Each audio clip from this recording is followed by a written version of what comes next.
Well, it's time to return to Macro. So, a little teaser has been released, and damn, it got about 335,000 views and only 108 likes.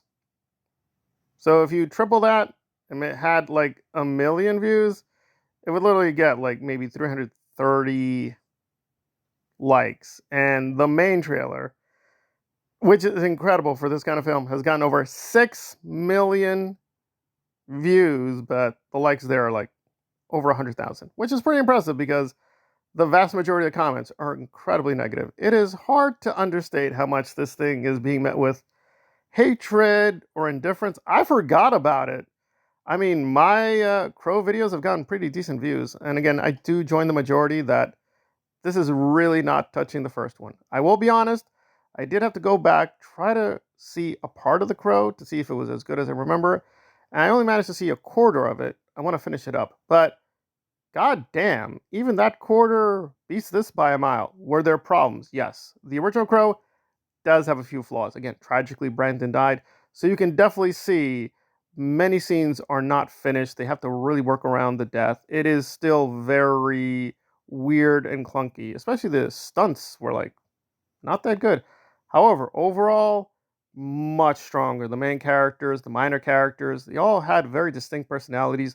The whole look of the place looked very impressive, very epic. Just felt like a real cinematic experience. It is taking a lot from Batman. No doubt about that. It is very Batman influenced because Batman was so massive. It is probably one of the biggest movies of the 1980s.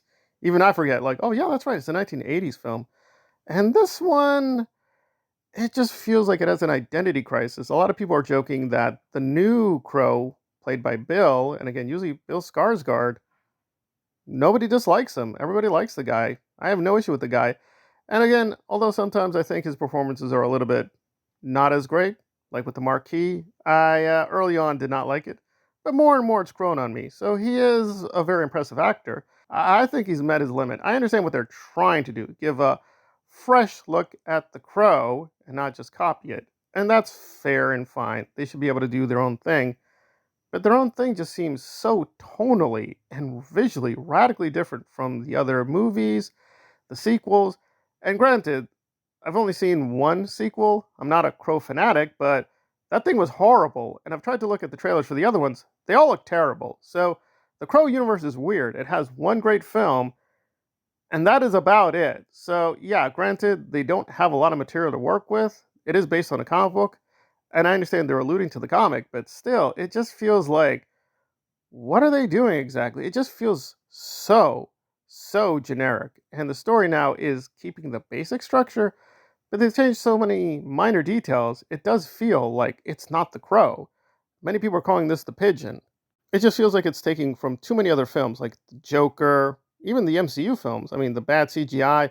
It just feels like they're treating it like a generic superhero story, and that's not the Crow. The Crow, even for its own time, yeah, there were a few superhero films, not that many. I mean, it's hard to even call the Crow a hero. He just wants vengeance for what happened to his lover.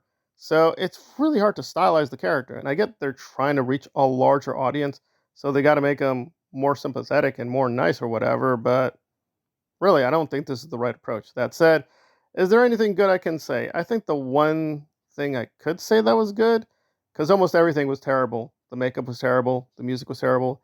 The acting was way too over the top. The villains weren't impressive. Like there is almost nothing good I can say. But I could say this: that the locations are intriguing because the first film was definitely all sets. It was in a very weird, superficial, gothic environment. This is not. This is very reality based, at least with the location. So that's intriguing. That's something new.